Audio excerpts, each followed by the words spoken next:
Good afternoon, everyone, and welcome to the Baldrige Enterprise Update webinar.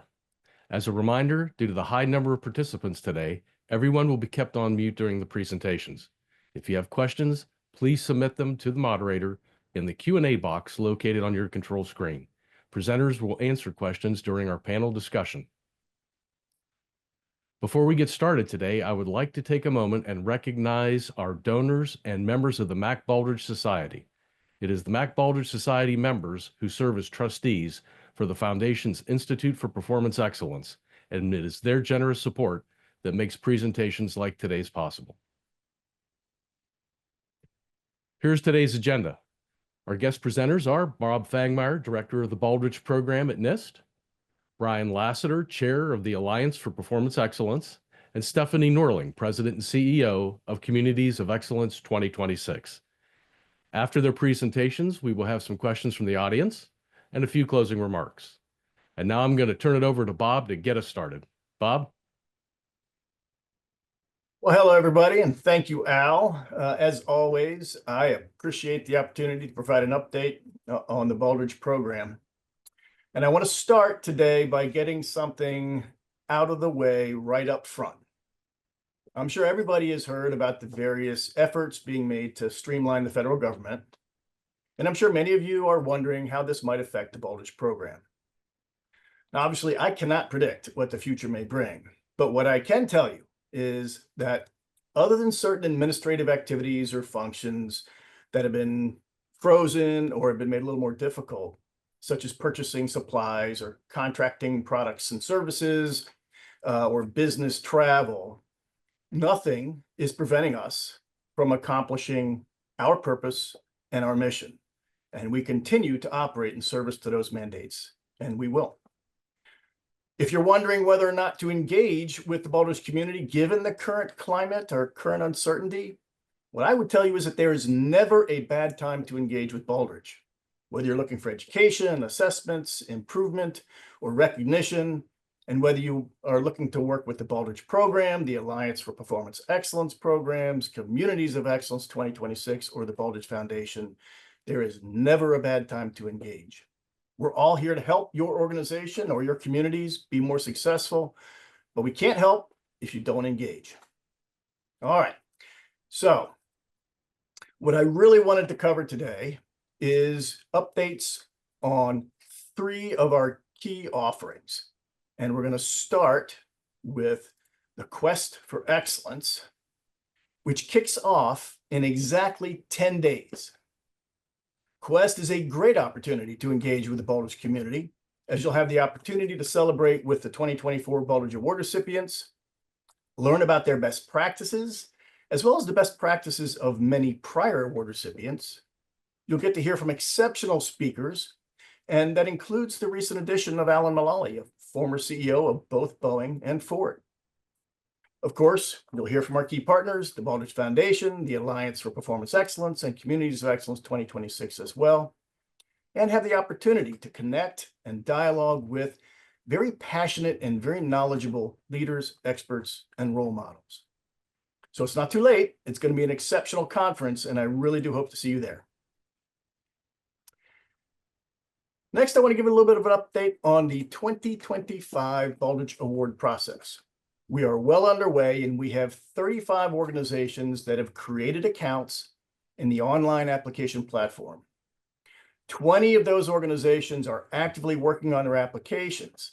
I know it says 15 on a slide, but I mistakenly did not include those 5 that had already completed the first step of submitting their responses to the eligibility questions.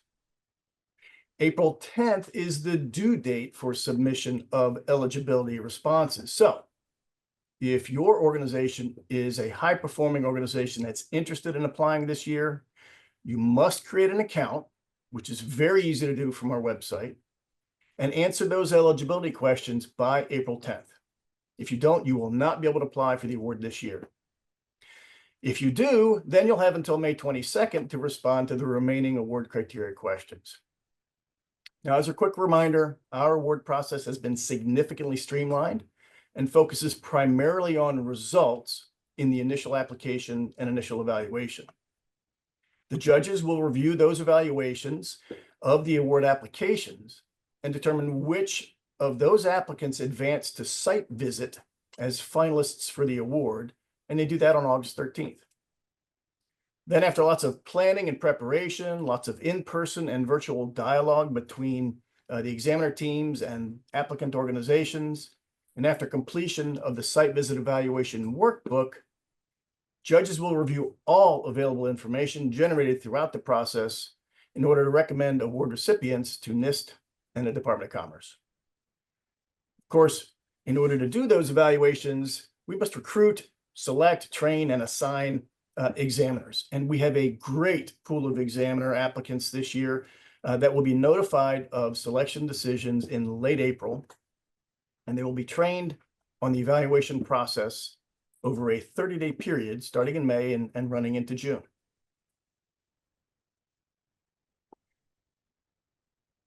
So now I want to provide an update on the Baldrige Excellence Framework and the revisions that are ongoing. Some of you have heard of this already, but we are deep into developing that next iteration of the Baldrige Excellence Framework.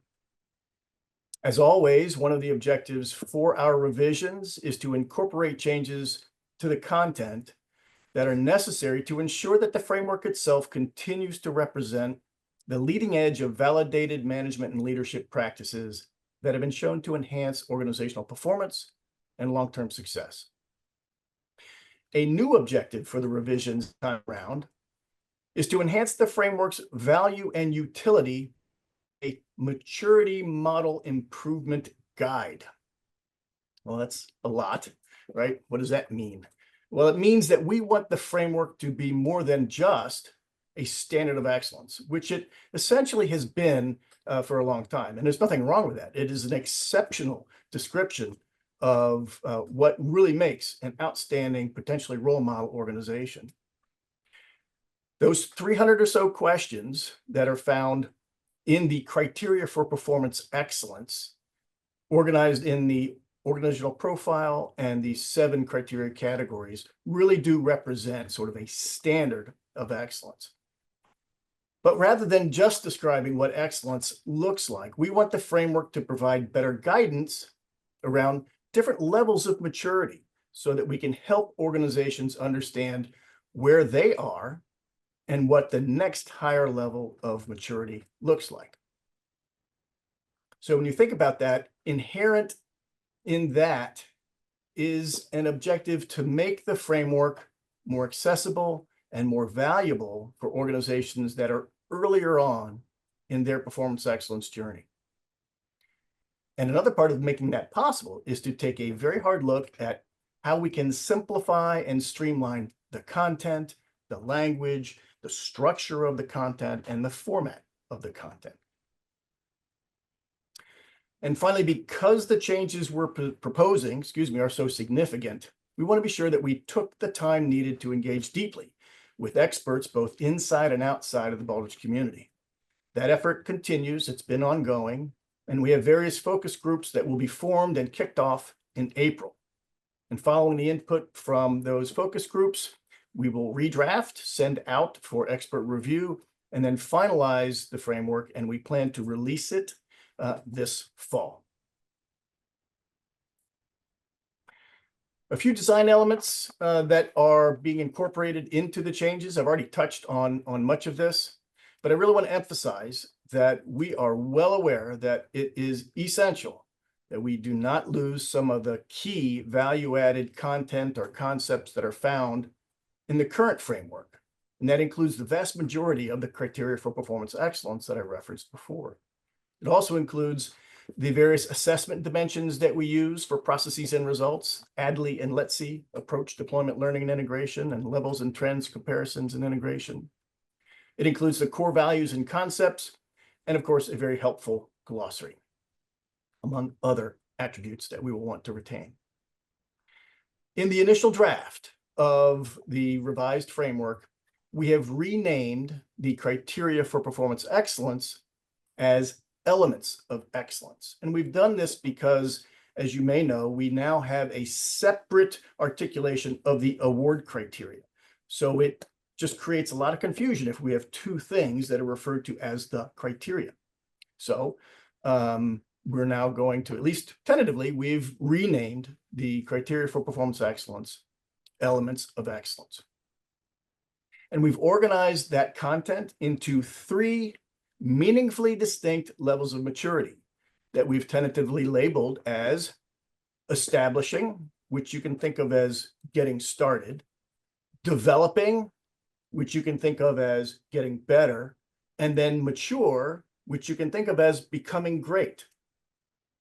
Now, you may know that the current framework categorizes the current criteria questions into basic, overall, and multiple. You may also be aware that there's really very little content or very little guidance, particularly in those lower levels. And that's especially true at that basic level. Therefore, we've drafted expanded content, expanded guidance for that lower level, the establishing level.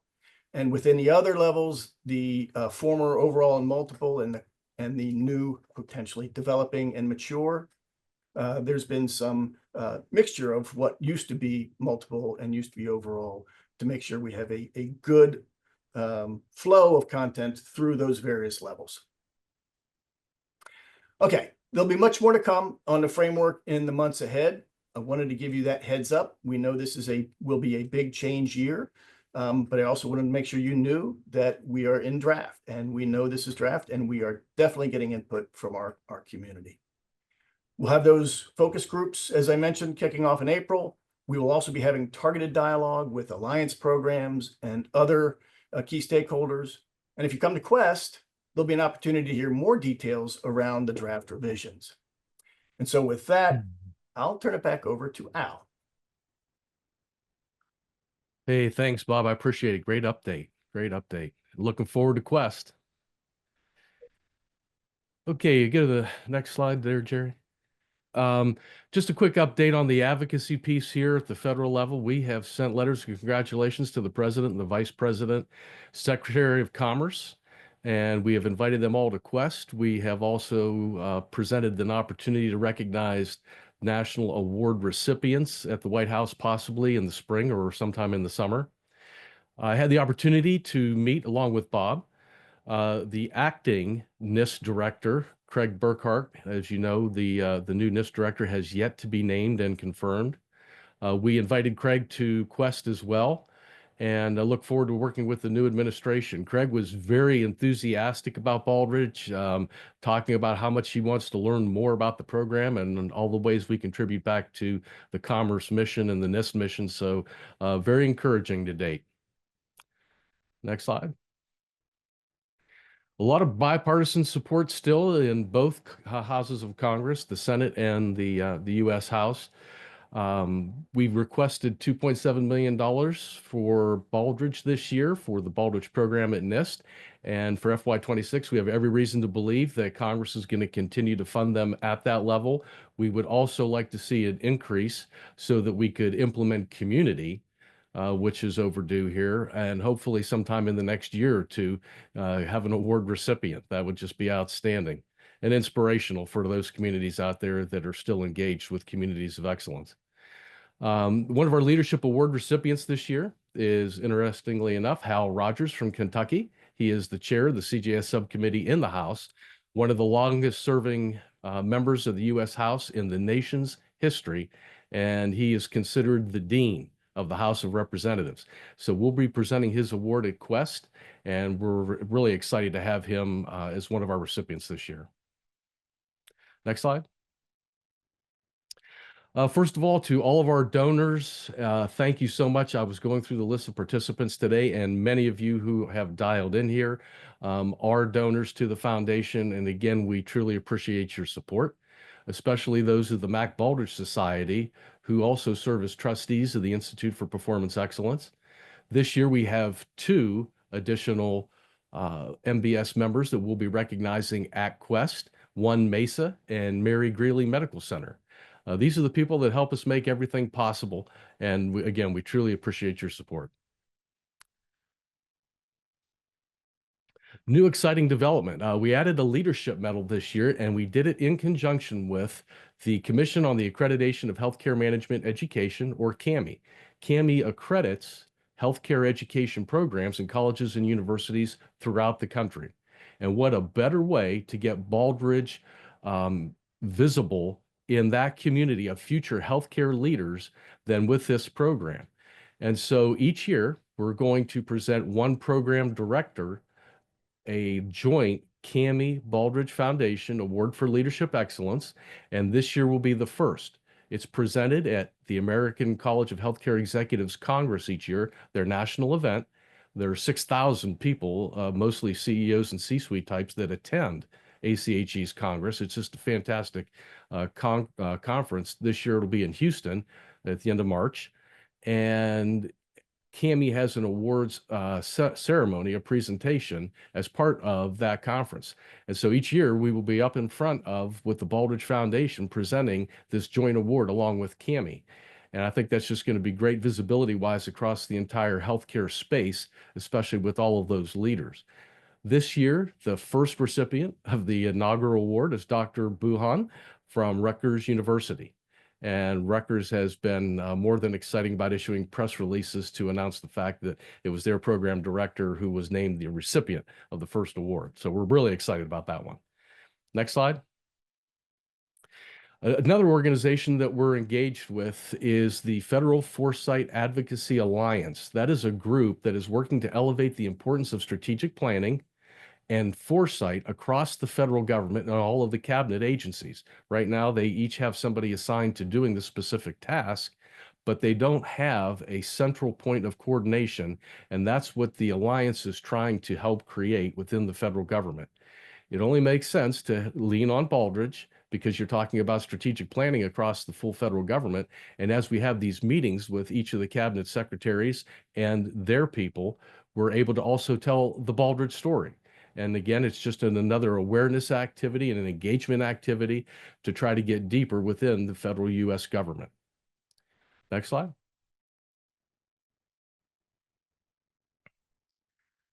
Just talk about the Institute for a moment. We are adding courses, it seems like, every month, new courses. We have over 400 certification courses right now that are available online at your own pace. We also have a new course coming up that's going to be a 10-week online program, or it can be 5 days in person. There's two variants of it, but it's the Baldrige Performance Excellence Champion Certification Program. And it was developed in concert with one of our strategic partners, LBL Strategies. And it is being taught in part by someone that you will probably all remember, Tamara Parsons from Tennessee. She used to be the TNCP executive director and then president and CEO. So we're excited to be putting that course in place here this summer. The first cohort starts in June. Next slide.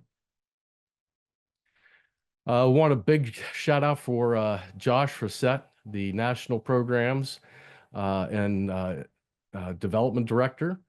He has done, as Vice President, he has done an outstanding job with sponsorships this year, and we're excited to engage with all of our sponsors, and I hope you will too, at the Quest for Excellence in a couple weeks. Excited to get into the conference here, and I'm sure we're all going to have a great time. So with that, I am going to turn it back over to Brian. Thank you, Al.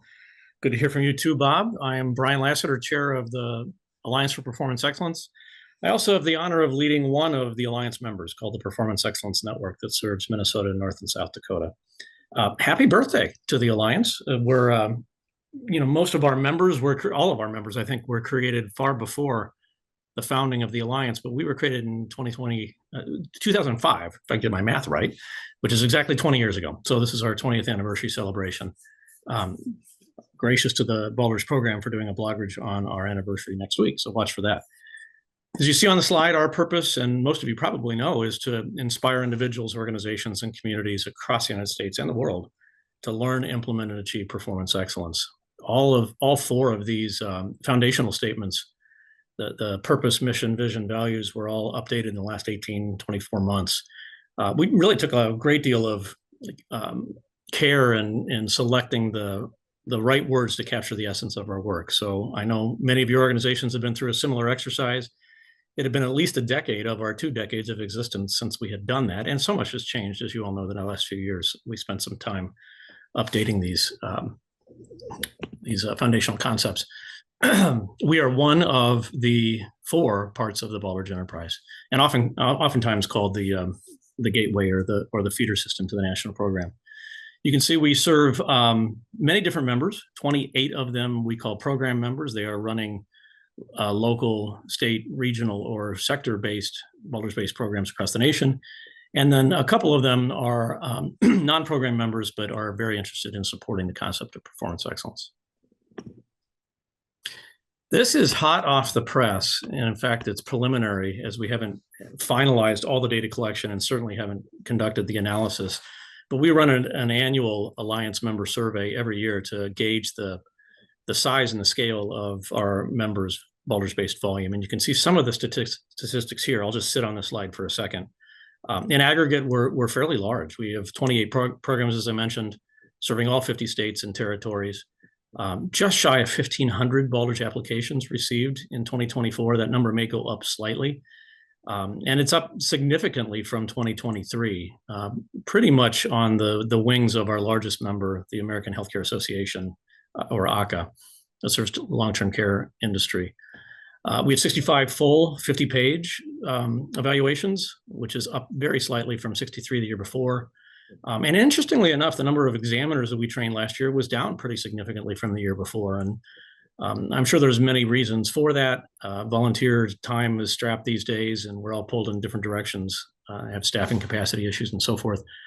I suppose the counter argument is we're a lot more productive in doing more applications with fewer volunteer resources. But it's something the Alliance will take a look at to see if we can grow the population across the nation. 8 top-level recipients across our Alliance members last year. And the bottom 3 stats there are all either estimates or carryovers from 2023. We haven't updated those numbers yet. But you see the chart on the right, and you can probably see where COVID happened. We have been growing the last few years since COVID, which is a good trend to start to reestablish. If I can, I'm not used to moving the slides in this way. This page takes a little bit of time to absorb, so I'll give you a moment. You've seen it before if you've attended these webinars.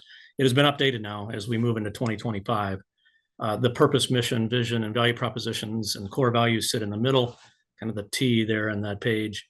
And then the far left, bottom left, and the far bottom right corners are updated every year. We have 4 priorities in 2025. You see them listed there. The Alliance transformation is really not just to reflect some of the changes that Bob highlighted that are being made to the national level, but also to modernize and update our own operations. So there's several things that we're doing in that bucket to either streamline, enhance, improve the value that the Alliance provides to our members. You see a couple of action plans or sub-bullets listed there. That's 3 of several action plans we're taking on this year. Second priority is to stabilize and grow the Alliance members themselves. You know, the last 5 years have been tough. We had 2 or 3 years of pandemic, and then the Baldrige pause, and now we're facing increasing levels of economic challenges across the nation. So I've labeled this the perfect storm. It's a really challenging time for small and fragile programs, many of which the Alliance members are. So we're working on several strategies, a toolkit, some supporting processes to support Alliance member programs who need it the most, but really all of us could benefit from some of the support that's going to come out of that second bullet. So more on that later in the year. The third one is to host a successful Baldrige Fall Conference later this fall. We hosted one in South Florida last year. It was a terrific conference, and we have just set the dates. I'll show you on the next slide for the Fall Conference this year in October. So more on that in a minute. And the last one there is to refresh our brand. That's a carryover from last year. The Alliance for Performance Excellence has been a brand in play for all of 20 years, and it's time for a refresh. To take a look at the wording, the taglines, the logo image itself. The website needs some evaluation and improvement.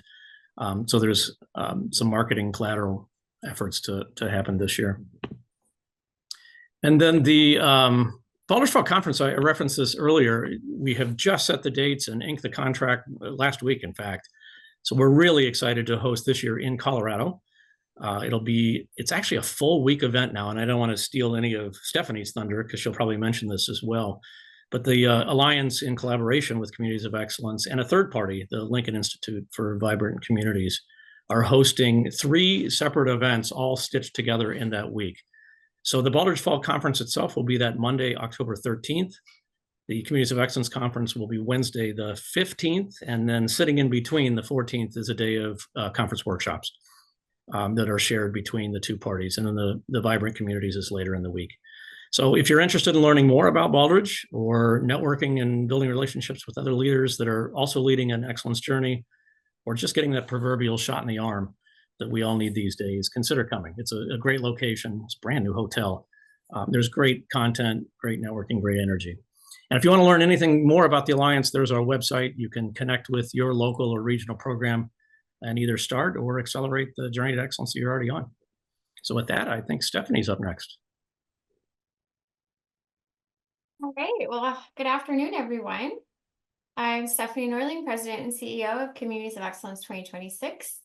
And so I want to start out, much like Brian described, with the Alliance undergoing a rebranding, Communities of Excellence is as well. I've been saying this for a few years now, but 2026 is really right around the corner this time. And we have really put a lot of energy and attention towards trying to develop kind of what our new brand is. And part of that is looking at our mission, our vision, and all of these really important navigational statements about who we are. We've been having one-on-one meetings with our community leaders. We have a strategy task force that we've formed. And I'm really looking forward to kind of what the collective group comes up with. We've learned so much in the last 10 years of working directly with communities through the National Learning Collaborative. And I think we have so much valuable information and resources and promising practices to share. So stay tuned for where this all leads. And we look forward to sharing that with you on future Baldrige Foundation webinars. We are still continuing with our current programs during this time.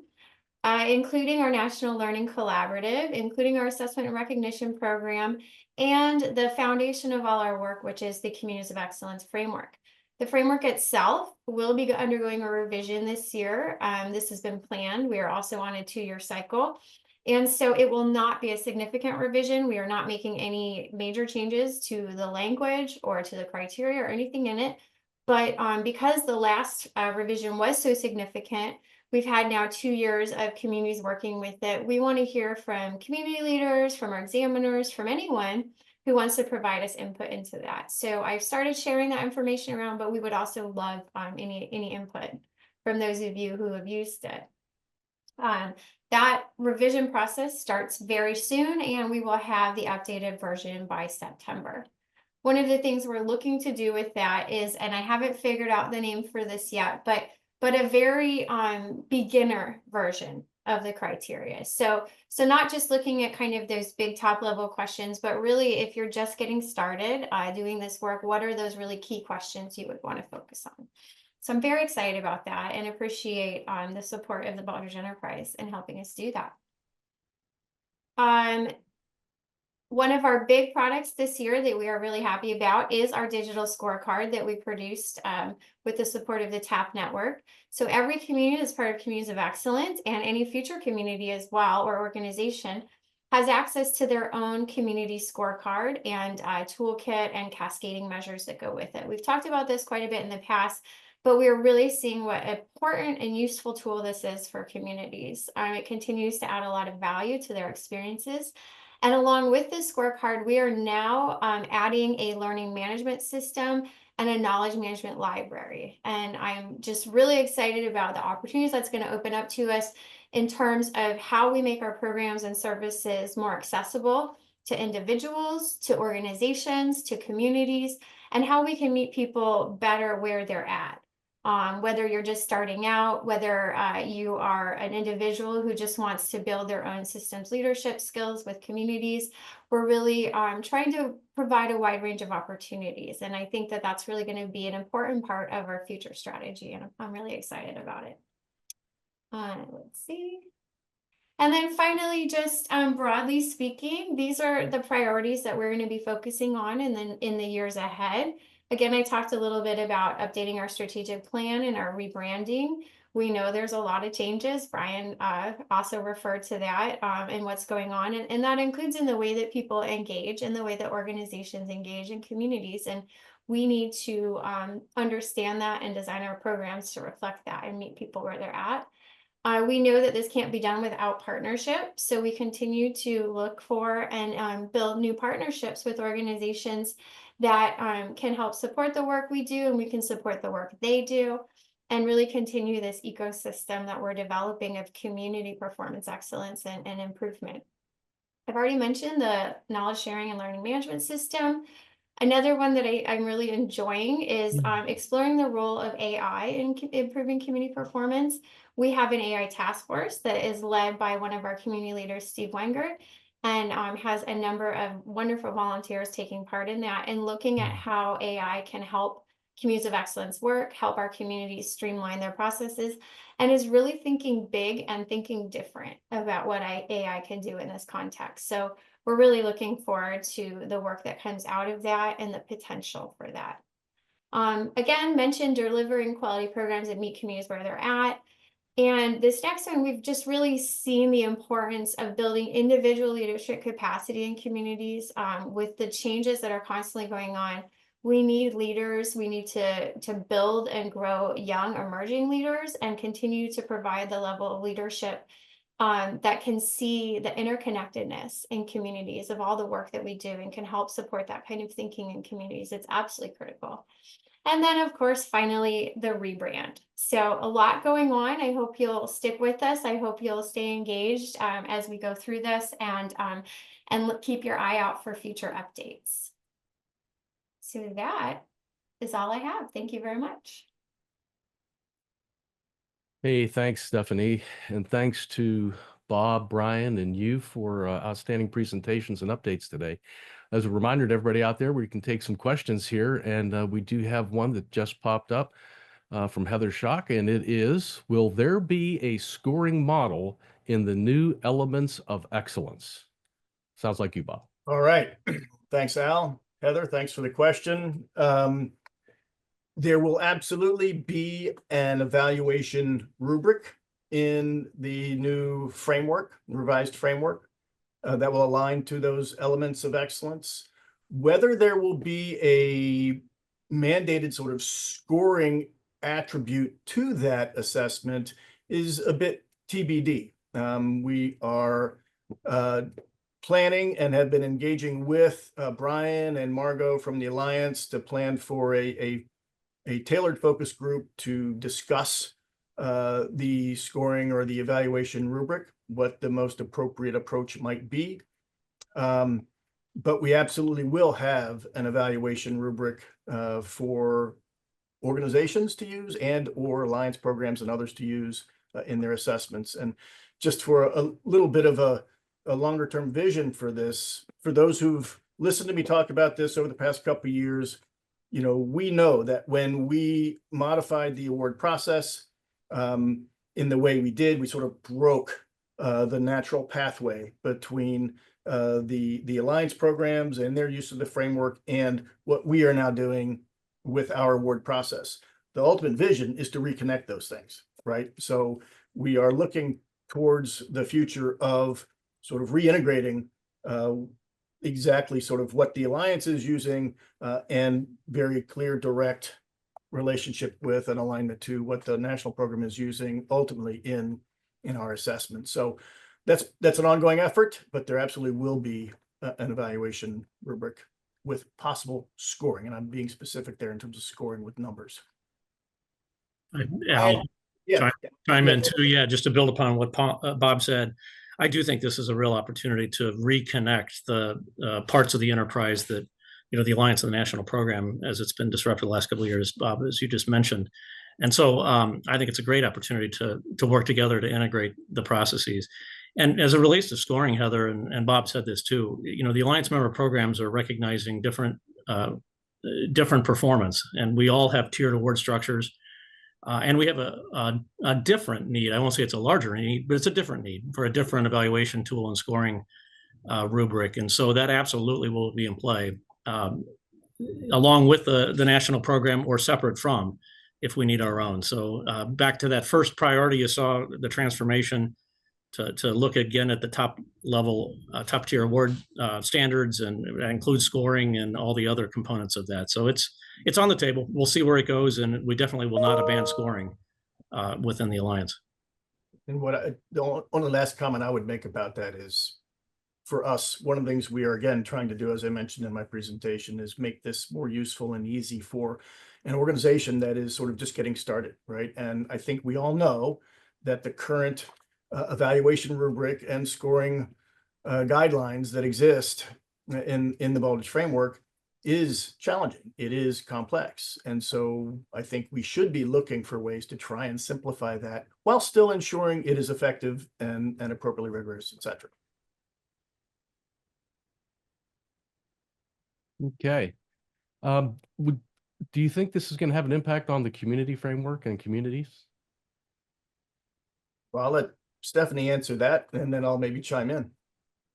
I think that there is still a difference between now the national award criteria for communities and the Communities of Excellence framework. And our plan for right now is to stay the course with how we have set up the framework, and we technically don't have scores, but the way the assessment rubric and the way that we build on communities.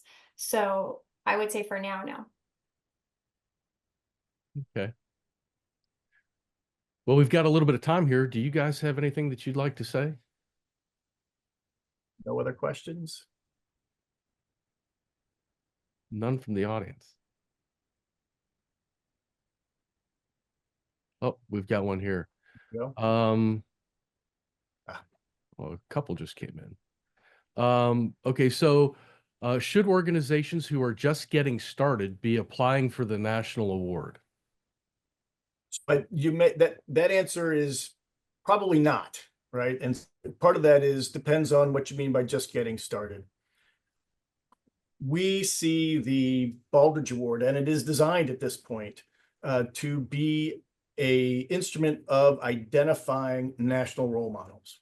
That is the primary purpose of our award process.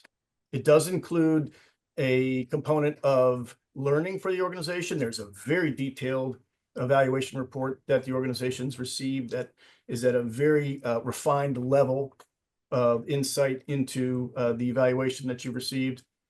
But for organizations that are really not ready to vie for role model status as a national role model, they really should be working with an alliance program initially, or at least diving in and learning a bit before applying for the award. In fact, we have on our website now, on the award process page, there is a new link that says, "Are you ready to apply?" And I would encourage organizations to take a look at that if they're considering it. But if you're a high-performing organization and you want to put your hat in the ring, we would certainly welcome you. Yeah, just to chime in there too. Yeah, there's nothing to stop you from applying to the national award. And if you think you're ready, I'd say go for it. But the mission of the Alliance member, or the Alliance and the Alliance members, are to help you start, help you develop, help you mature, help you build and improve process. I can't remember the statistics, Bob. You might have it on your fingertips or you might not. But before the changes a couple of years ago, it was something like 80+% of national award recipients first achieve the top level award within your Alliance member program. So we all have a progressive pathway. All of our programs have a tiered structure of 3, 4, and I think some have 5 steps. So it's a more gradual, paced approach to improving performance and reaching high levels of maturity that will then prepare you for applying for and potentially reaching national level recognition. So go for it if you're interested, but start with the Alliance member programs if you haven't already.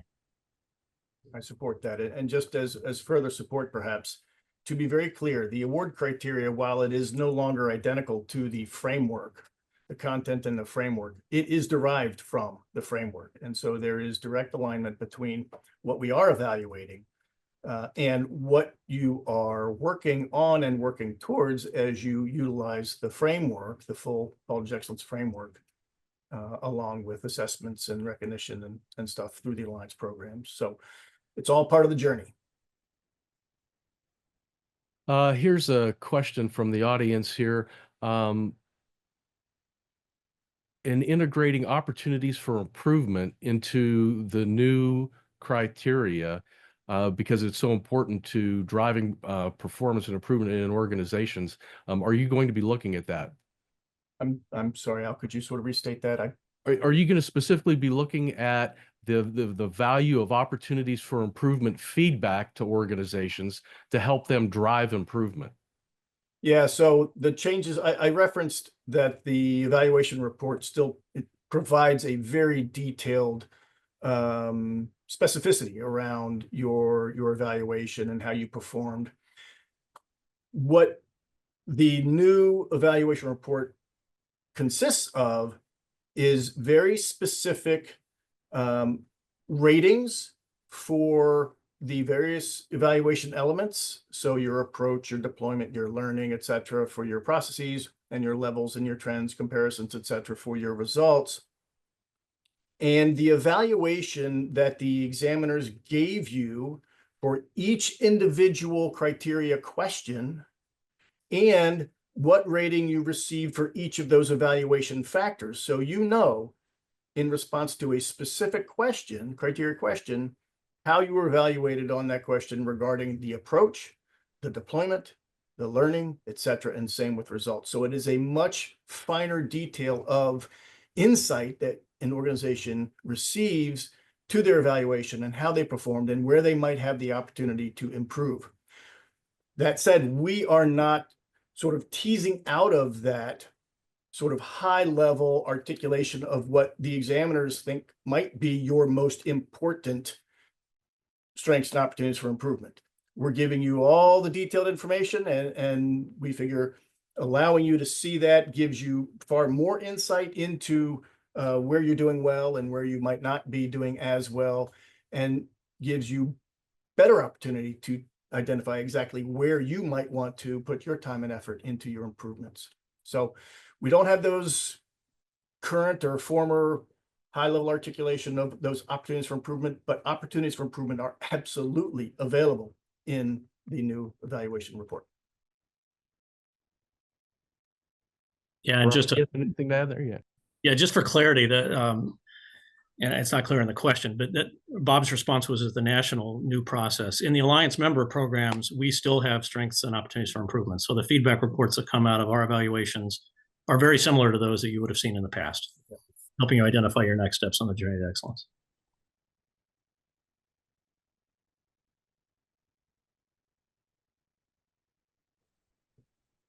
Al, I think I see your mouth moving. You're on mute. There we go. There Yeah, you go. this next question here is from Paul Grizel, and it's, is there any sort of measure on the number of top-tier alliance applicants that have moved on to the national level?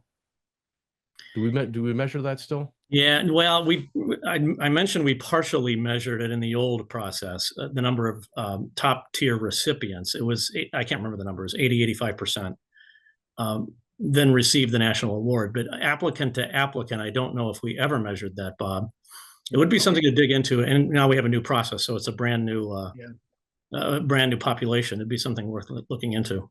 Yeah, I think Brian's right. It might not have been quite 85%, but it was absolutely a very large portion of the Baldrige Award recipients had first worked with and received their top level state recognition or regional recognition through the Alliance. That's why we made the change, frankly, back in 2013 to the eligibility requirements. We knew, and we had been referring organizations that would call us who were just getting started. We say, have you worked with your Alliance program? If not, we strongly encourage you to do that first, because we have seen if organizations jump into the Baldrige Award process and they're really not ready for it, it doesn't go well for them, and they're not happy. They walk away being very disappointed. So there's just a great benefit for organizations to start with an Alliance program and sort of get their feet wet before they move on to the Baldrige level. Okay. Any other closing comments you guys have?